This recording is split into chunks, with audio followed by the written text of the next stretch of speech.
السلام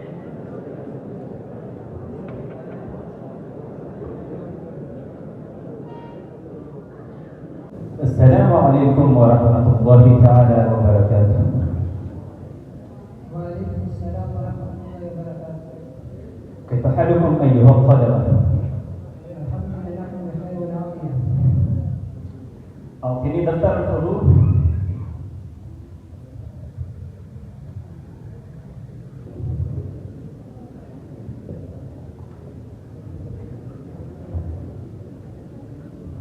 جيد، حاضر الحضور. محمد خالد. حاضر. محمد. حاضر. محمد إدريس. حاضر. محمد إكرام. لم يحضر حتى الآن. ماذا يفعل هذا الإنسان؟ حتى الآن ما حضر. قد دق الجرس قبل 10 دقائق. إذن يا أستاذ. من هذا؟ هذا خالد. لماذا تأخرت يا خالد؟ يا سيدي كان الطريق طويلا جدا. أنت تسكن أمام المدرسة، وأي طريق كانت طويلة؟ يا سيدي كان الباب الرئيسي مغلقا، فدرت حول الجدار كله، ثم دخلت من تلك الباب الصغير. وهذا سبب لتأخيرك؟ نعم يا سيدي، هذا سبب للتأخير. اجلس يا علي.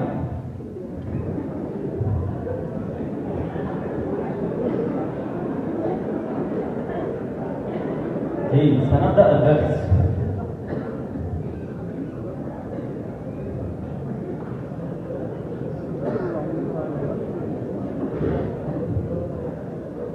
ماذا الآن؟ وإلى أين؟ يا سيدي أريد الذهاب إلى البيت لأخبر أهلي بأني وصلت بسلامة. اجلس يا غبي، كأنك جئت من أمريكا. قريب لبنان، اجلس يا غبي. عجيب هذا الأستاذ.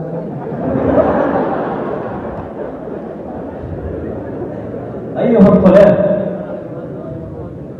قبل أن تقدموا المقالات التي كتبتها بالأمس، أو قبل أن أبدأ بمراجعة تلك المقالات، عندي سؤال واحد، من يجيب يكون مستحقا للدعوة. نعم، طيب، قم. يا طالب، ما معنى كلمة العلم؟ يا سيدي العلم شيء جميل جدا، يسمع الإنسان ثم ينساه بسرعة. أعني أن العلم شيء جميل جدا يسمعه الإنسان ثم ينساه بسرعة. جيد، اجلس.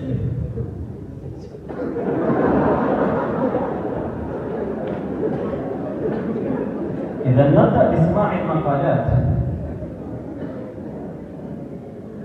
هيا يا محمد خالد، قدم مقالتك.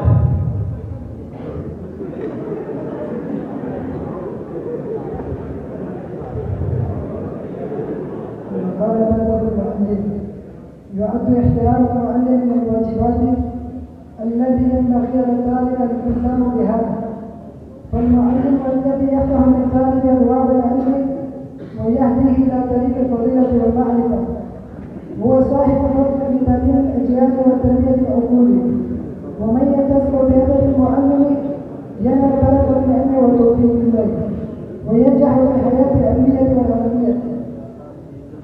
شكرا جزيلا، ما أجمل الكلمات من مقالتك. هيا يا محمد، قدم واقرأ مقالتك. يا أستاذ، كانت مقالتي حول فضيلة العلم. إن العلم نور يهدي الإنسان إلى طريق الفهم والارتقاء، وبه تبنى الحضارات وتزدهر الأمم، فبالعلم يكشف المرء أسرار الكون ويجمع قدراته العقلية، ويستطيع مواجهة الجهل والخرافات بقوة الفكر والبصيرة. فلذلك يبقى العلم أعظم احتمالا لصناعة مستقبل مشرق للأفراد والمجتمعات. جيد، جميل جدا، اجلس. قدم يا محمد إدريس واقرأ مقالتك. أقدم المقال حول بر الوالدين.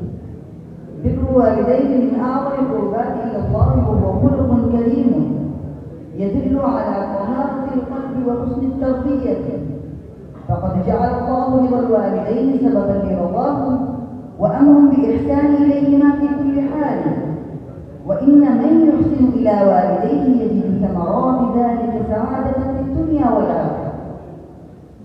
جيد، جميل جدا. الآن دورك إكرام. يا إكرام، قم واقرأ مقالتك.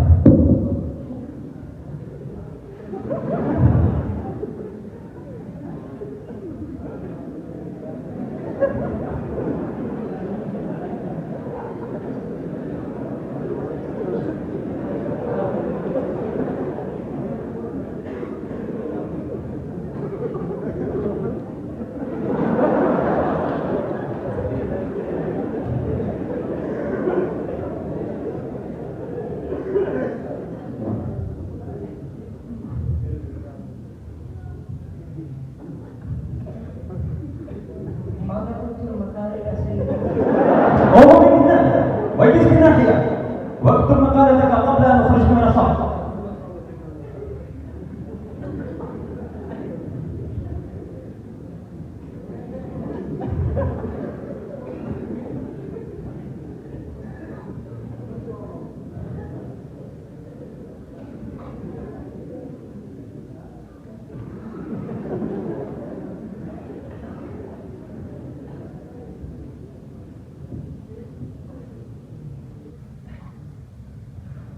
ما كتبت الدورة، ما كتبت المقالة، فالآن ماذا أفعل؟ أوه، عندي جوال ذكي موجود، سأكتب مقالة باستخدام شات GPT.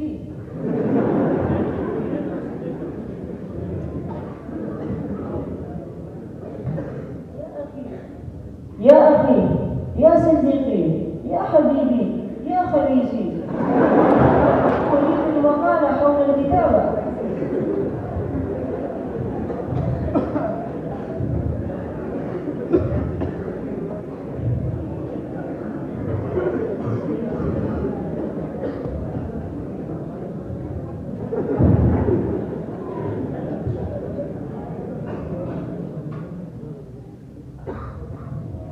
كتبت المقالة يا أستاذ.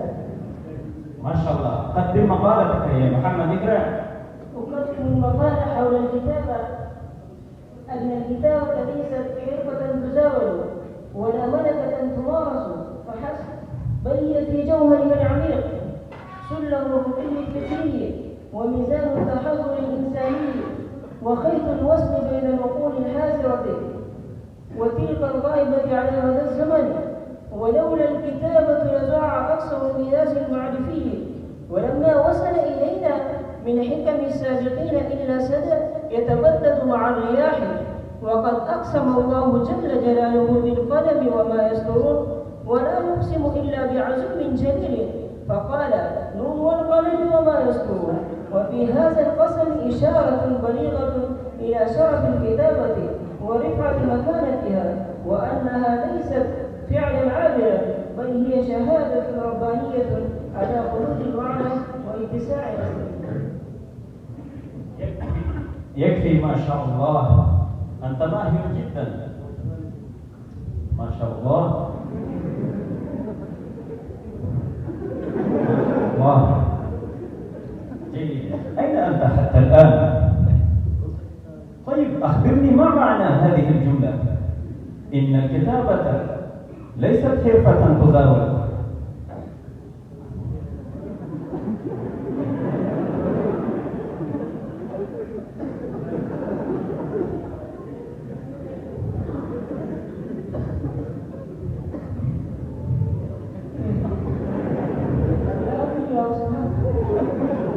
كيف لا تدري والآن قد كتبت مقالة؟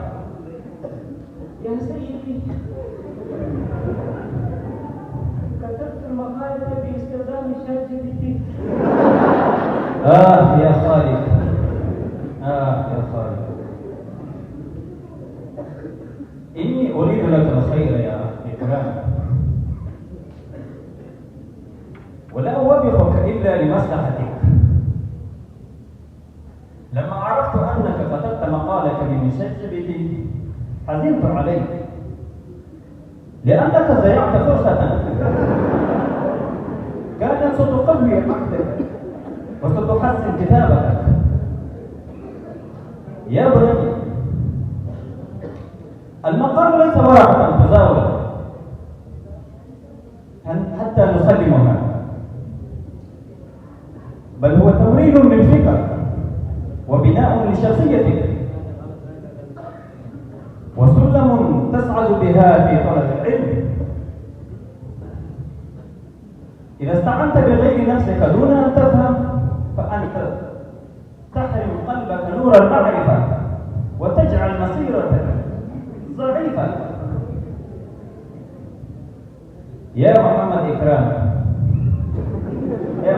إكرام، أن هذه الأدوات التقنية قد تساعدك، ولكن لا تعلمك ما لم تعلم نفسك أولا.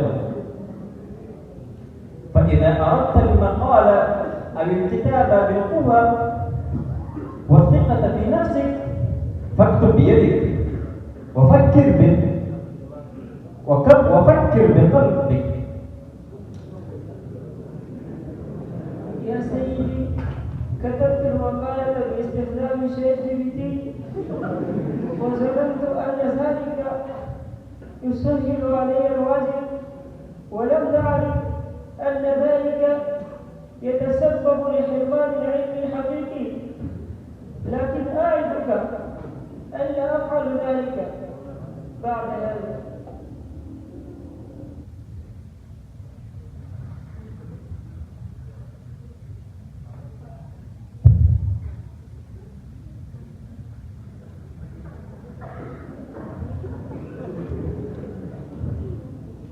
خذ هذا يا أستاذ. لا، أنا لست مستحقا لهذا، بل هؤلاء الأساتذة هم الذين أرشدوني إلى هذا الطريق وألهموني إلى هذه الفكرة. جيد، قدم هذا التحفة إلى هؤلاء الأساتذة.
موجود عندنا سكين وين؟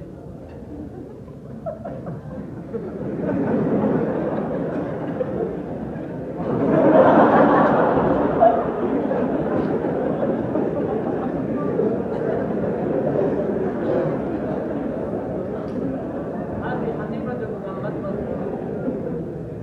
كل شيء موجود. أساس المنزل كلها موجودة في حقيقة.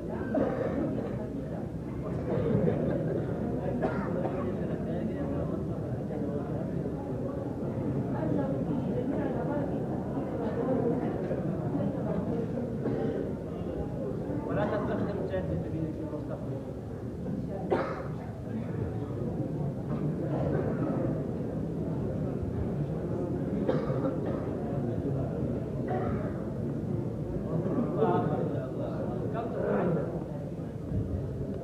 فقد استعد، عندي رقم قليل فلذا استعد قليلا. هذا رزق الله لا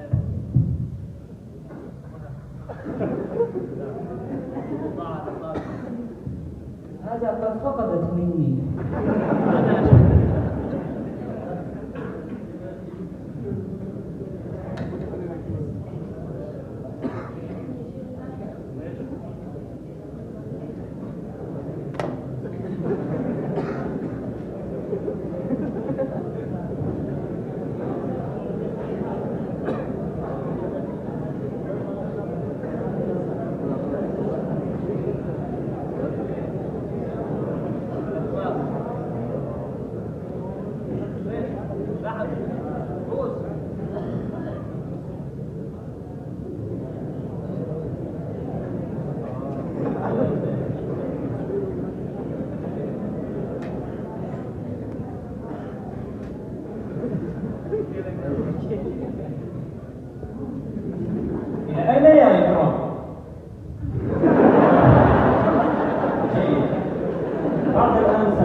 براحتك. فذهب المجنون وإلى اللقاء.